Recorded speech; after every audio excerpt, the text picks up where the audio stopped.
Welcome back. How y'all doing? I'm in this space today. Today, we are going to talk about the brain's habit loop. The brain's habit loop. I got my research up. I'm going to run through these. Real nice. I'm actually live as well. So, I'm live on YouTube and I'm doing the pre-recording as well. So y'all be able to watch this from two different angles. Maybe one day I'll have the third angle up too, but I don't really like doing all that editing. Again, I got the same water lily rainwater joint lit. I'm gonna light a different candle for tomorrow's video, and I just burned it. Oh no, it's not burnt. All right, we're gonna get straight into it. The brain's habit loop, right? The habits that you have in your life are very powerful, and they're very powerful. And we need to create positive habits. We need to have positive habits within our lives, so that we live a more fulfilling and more positive life, right? Your habits dictate how your life ends up, right? If you have bad habits, you're gonna end up in bad situations. So we try not to have bad habits. I feel like this thing is in a weird position. That looks better. It looks a lot better. So your habits shape. Is this on?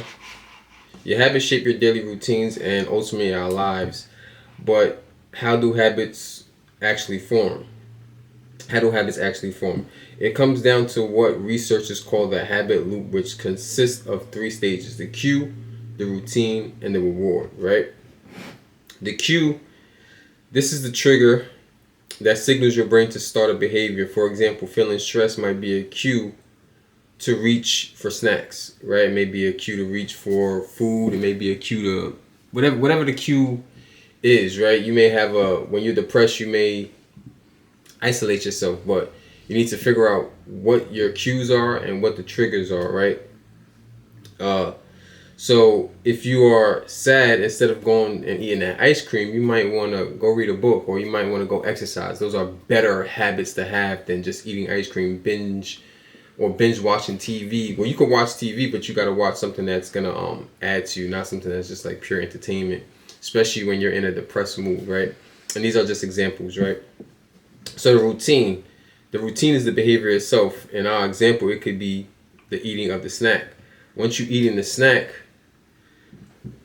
hey, what's up, everybody? Once you eat in the snack, and it becomes a habit, that becomes the reward, which is the third thing: the satisfaction or relief you feel after completing the routine. This reward reinforces the behavior, making it more likely to repeat in the future, right? So you become depressed or you become sad about whatever the case may be, and there's many different things that come into it.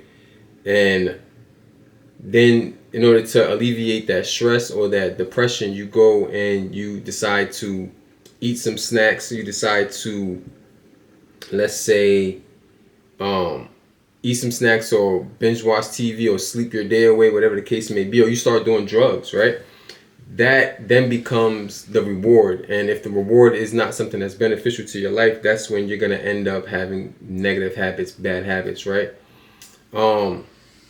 So the basal ganglia is a region deep within the brain, right? This plays a key role in forming and storing habits. It acts as the brain's autopilot, helping us perform actions without conscious thought once they've been learned. This is why habits can feel so automatic. Your basal ganglia is hard at work behind the scenes, right? So it's basically your subconscious, right? You feel like something is beneficial to you, and it's not more, for me personally, I feel like it's not the habit, it's the reward. It's things that come after it, right? So you may be depressed, and your depression is not the issue. It's the thing that you use to mediate your depression, right? Instead of being depressed and going to seek help, seeking a therapist or reading a book or going to exercise or listening to music to alleviate your stress, your depression, you go and you stress eat, and then that's gonna have negative effects not only on your body and your mind, well, not only on your mind, but also your body, right? Your body is going to be affected because at the end of the day, the stress eating, 9 times out of 10, you're not eating food that's beneficial to your life. You're going to be eating ice cream, snacks, whatever the case may be, and those things are going to hinder you in terms of your physical health. When you repeat a behavior often enough, your brain creates a neural pathway for it. Over time, this pathway becomes like a well-trodden trail in the forest, making the habit easier to perform. This efficiency is beneficial for conserving energy, but also makes breaking bad habits challenging, right? And there's research outside of what I'm reading right now, what I've like come up with for this video today. There's research that shows it takes 21 days to perform a habit. Well, 21 days to perform a habit, to form a habit, and 21 days to break one. Right? So you may get into this form of where life feels like you're on autopilot with bad habits, and then one, it's being able to recognize that you have the bad habits, that the habits are that you are forming are bad. You got to be able to realize that those are bad habits before you have the chance to break those bad habits, right? Because if you don't think what you're doing is negatively affecting your life, then of course you're not gonna feel like there's anything that you need to change. So that goes into the neuroplasty, right? Neuroplasty is the brain's ability to change and rewire itself. It means that no matter your age, you can form new natural connections and reshape existing ones. This is the foundation for replacing bad habits with healthier ones, right? Yeah, you gotta dig deep down within yourself to figure out what your habits are, right? And you gotta fully break yourself down. It's not as easy as it sounds, right? Being able to break yourself down and look at yourself from the outside in and being able to realize who you are. And that's what I preach a lot in my videos. If you guys go back, and especially within the 100 Life Truths and everything I've done after that, it is all about making sure that you know yourself before you do anything, right? Knowing how you react in certain situations, knowing what stress does to you, your mind, body, and soul, your physical, and everything beyond that, and then going on to figuring out what it is, what's going to take for you to have more positive outcomes, a better outlook on life, right? The brain doesn't erase old habits. Instead, it builds new pathways that can override them. Replacing an old habit with a new one involves consistent practice to strengthen a new neural pathway, making it a default over time, right?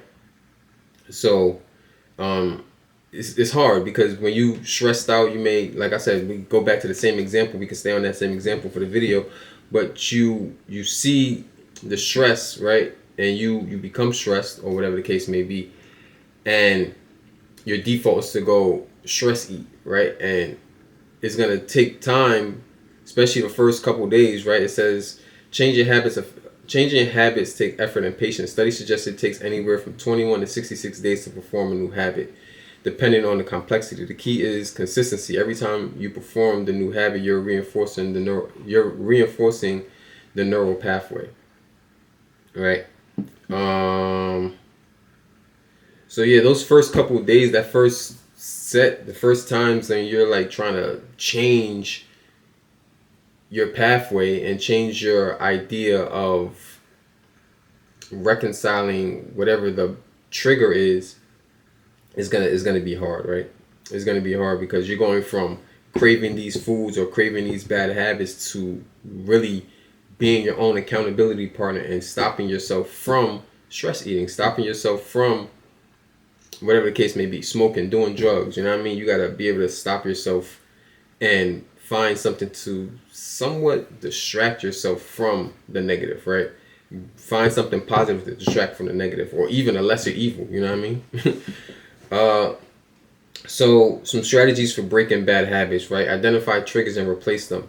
The first step is breaking a bad habit is identifying its cue. You got to know what it is. You got to know yourself, right? And it could be people. It could be your trigger could be work. You know what I mean? It could be anything. The first step in breaking a bad habit is identifying this cue. Once you know the triggers, replace the routine with a healthier alternate. For existence, if stress triggers unhealthy snacking, try deep breathing exercise or quick walks instead. Gradual change in small steps. Big changes can feel overwhelming, so focus on small, achievable steps. For example, if you're trying to reduce screen time, start by setting a 30-minute limit for social media each day and gradually decrease it over time. Right? A lot of us are addicted to social media, and a lot of us, our screen time and our social media is not only our trigger, but it's also our reward, right? Build a support system. You have to be your own accountability partner. I preach that up and down. You got to be able to hold yourself accountable, because no one is going to be able to hold you accountable the way you can, right? You have to be self-aware. Self-awareness comes with a lot, and it's painful. Self-awareness is painful because you realize who you really are, and you realize that you can't hide from yourself. You may be able to hide on social media or fake the funk on social media or lie to people, but you can't lie to yourself. You shouldn't lie to yourself. You should be honest with yourself and be able to break down your triggers, break down your bad habits, your good habits, what makes you you, right? And not everything needs to be bad. It's just who you are. And if you want to be better, you got to be able to break yourself down, because you can't be better starting from a lie. You have to start from the truth and start from honesty and really break yourself down, because that's the most effective way, right? So accountability is a powerful motivator. Share your goals with friends and families, or find an accountability partner to keep you on track. And I think it should go both ways. If you find someone that's keeping you on track, you need to keep them on track as well. But you guys both have to be honest within yourselves, to yourselves, and then be able to find someone that you trust and respect, that's going to be able to hold you accountable. And you're going to have to be able to listen to what they say. I'm trying to think of an example. Okay, so say your stress trigger is to eat, and your accountability partner says, okay, if you don't stress eat, you know what I mean, instead of eating when you're stressed, you come to me and we talk and we have these discussions to see why you're stressed or whatever the case may be, then you can be rewarded with a snack at the end of the day, or a snack at the end of the week, or whatever the case may be. Or if you stress eat, your accountability may be that now you got to go work out for an hour, you know what I mean, just so that you can alleviate the negative effects of the snacks and stuff that you're eating. Joining support groups or online communities can also provide encouragement and shared experience, right?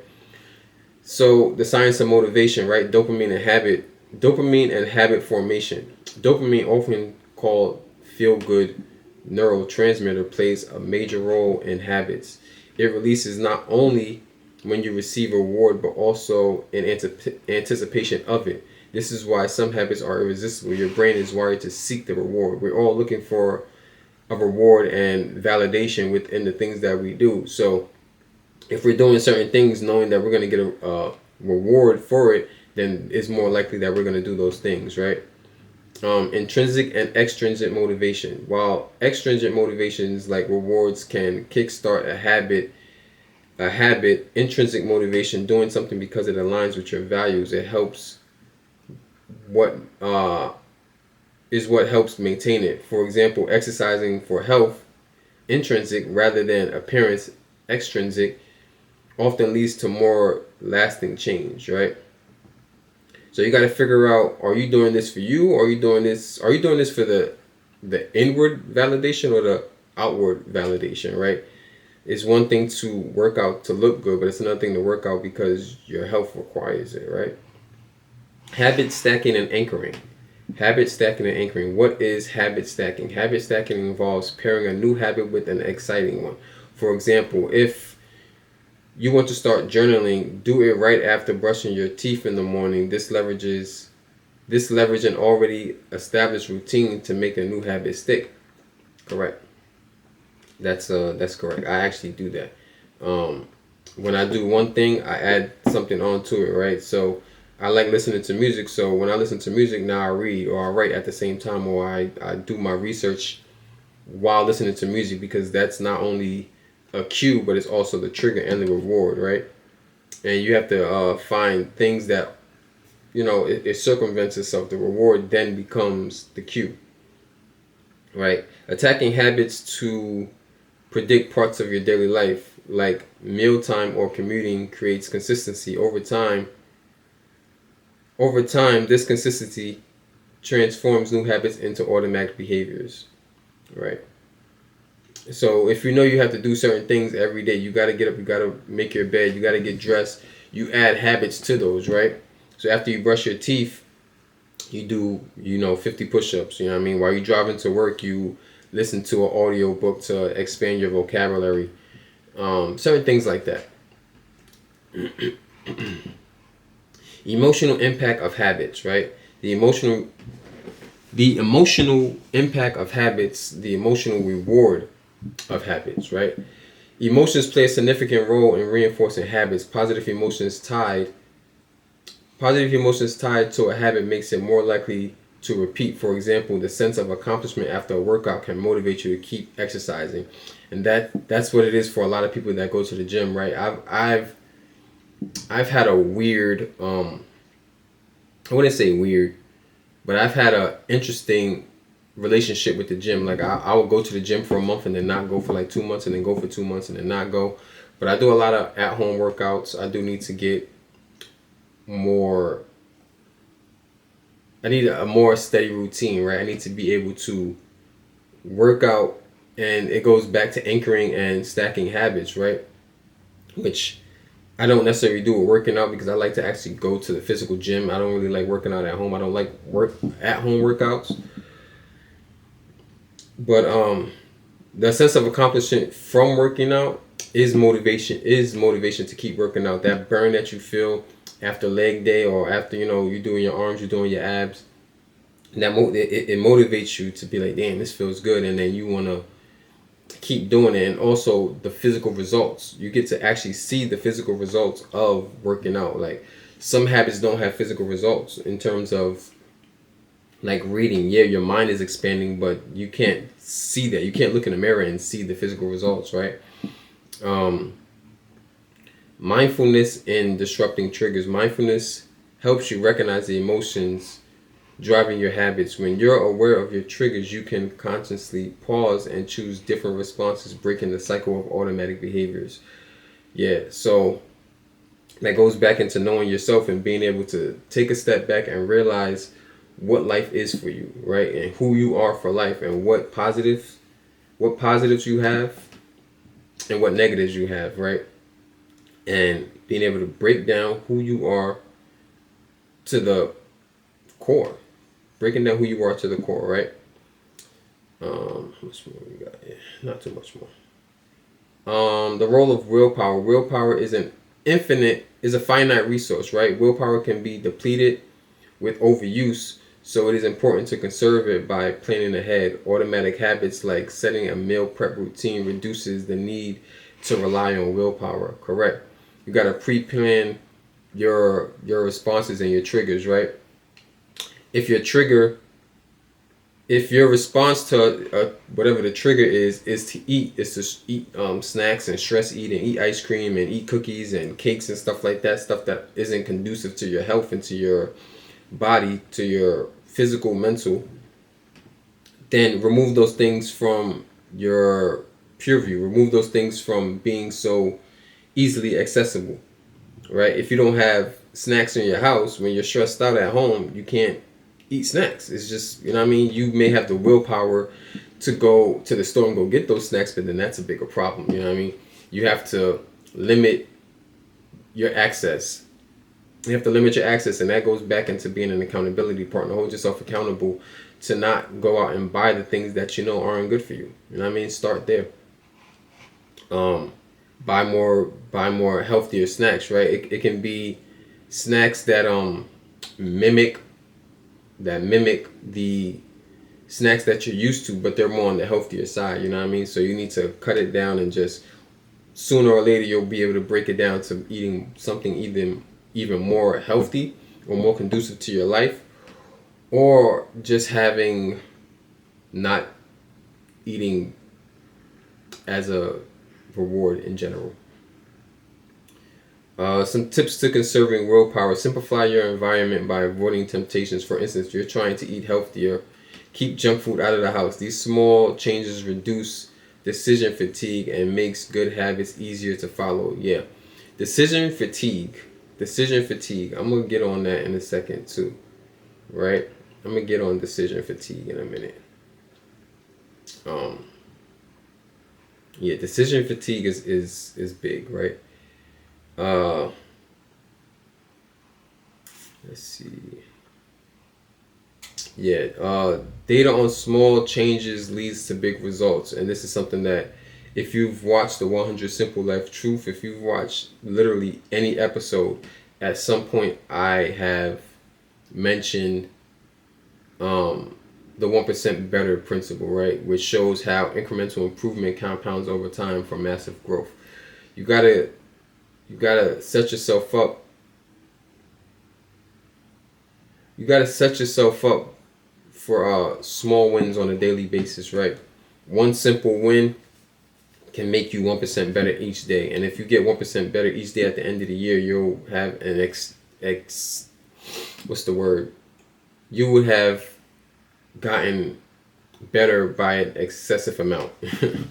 For instance, if someone who quit smoking by replacing cigarettes with gum and daily walks, you know what I mean? Just that one cigarette that you don't smoke and you replace with some gum or a walk or just, something that's not the smoking, it makes you 1% better. It gets you one step closer to forming a habit, right? Habit tracking tools. I personally don't use any habit tracking tools, so I'm not going to go into that. Habit shape who we are and who we become. By understanding the science behind habits, harnessing neuroplasticity, and using practical strategies, you can take control of your routines and transform your life. Remember, taking time. Remember, change takes time, but every small step forward is progress. Start today by embracing the journey of growth, right? So let's go into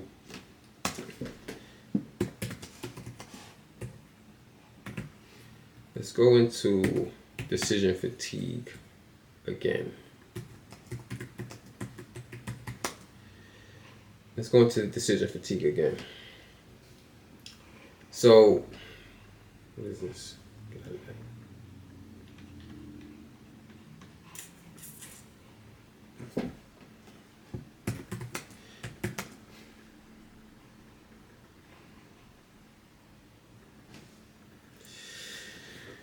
So,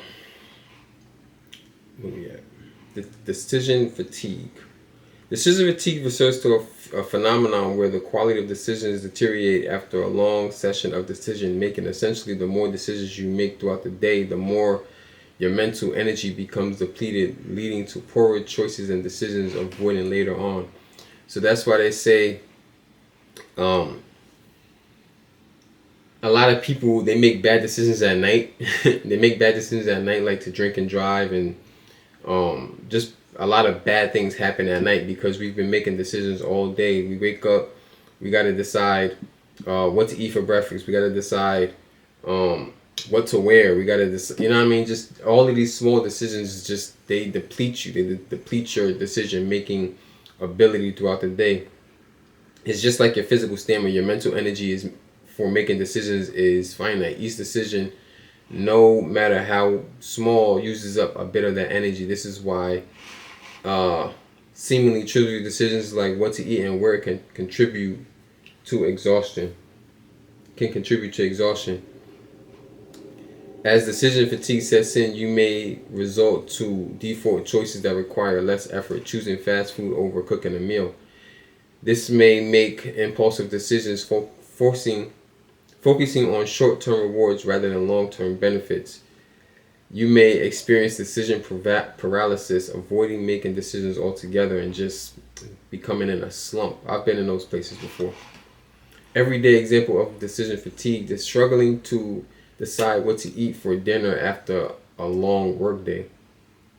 feeling overwhelmed when choosing between numerous options while shopping, procrastinating on important tasks becomes the mental effort feeling too taxing. So I deal with this a lot, mental fatigue. I deal with mental fatigue a lot, decision fatigue, mental fatigue a lot. One way to combat it is simplify your life by creating routines or habits by reducing the need for decisions, or for instance, meal prepping, laying out your clothes the night before, or using default shopping lists for groceries, right? It cuts down your decisions, right? So what you want to do, what you want to do is be able to pre-plan some of the decisions that you have to make. Pre-plan the decisions. Like, this is kind of why cartoon characters wear the same clothes, because they don't have to sit there and pick clothes every day. They don't have to sit there and pick clothes every day. They get to wear the same thing. It's limiting their choice, right? Reduce the number of options you need to consider. For example, stick to few to-go recipes or restaurants. Narrow your wardrobe to a capsule collection, which I like a variety in my clothes. Sometimes I have issues like even picking the cologne that I'm gonna wear for the day, right? So yeah. Overall, the message I'm trying to convey is like, just have better understanding of who you are, the habits that you have, and I'm gonna get off this soon. Have better idea of who you are, the habits that you have, the how they affect you, how your habits affect you. You want to be able to be honest with yourself, and that's the first step. The first step is honestly being honest with yourself and figuring out who you are and figuring out what you have in you that can benefit you in the long run, and what you have in you that is going to hinder you in the long run. And break those habits. I'm not saying it's going to be easy. It literally says 21 to 66 days. So that can be, and it's not going to happen on that first go around. It's going to take time. It's going to take you failing to you getting back on, on the right track, right? This is why they call it falling off the wagon, or it's another saying, I can't remember what it is. But the goal, one of the things that you got to do is habit stacking and anchoring, right? You want to break a habit. Every time you even think of that habit, you got to go and do something else to somewhat distract you. But you got to do the same thing and replace that old habit, so that you can then turn that into a habit. You can turn that into a habit instead. And yeah, that's what we got to do. That's what we got to do. So with that being said, again, I'm going to release y'all in love. Y'all know how I end my videos. I'm going to release y'all in love, release y'all in peace and harmony. Release y'all in breaking bad habits. The year of 2025 is the year of breaking bad habits, picking up good habits, building on our willpower, building on our decision-making abilities, and building on who we are as a person to our core, not just the outside layer, who we are intrinsically, and who we are to our core, right? And you can change who you are from the core. You just have to be willing to do it. You have to be willing to take that sacrifice and put the time in. Put the time in to figure out who you are and what it is that you're going to be able to do in the long run. If you want positive outcomes, you have to take away the negative input, right? Negative input only results to negative output. Positive input only results in positive output, right? So what you put in is what you're going to get out. And when it's you, that's the only person that's going to be affected by you. You have to hold yourself accountable, become your own accountability partner, and be hard on yourself, because no one else will, you know what I mean? And even if they do, they're not the ones that's with you 24/7. They're not the ones that's going to be fully affected by your decisions, right? People can be hard on you and tell you, oh, stop eating all this bad food, or stop smoking, stop doing drugs, but their body is not affected by the drugs and the food that you eat, you know what I mean? You are. So with that being said, I'm gonna release y'all in love, release y'all in happiness. Remember, we got nothing but rich friends in 2025, and it has nothing to do with money. It's mind, body, and spirit, right? Have a rich mind, have a rich body, have a rich spirit. Create good habits, and benefit from it. With that being said, I love y'all. Peace out.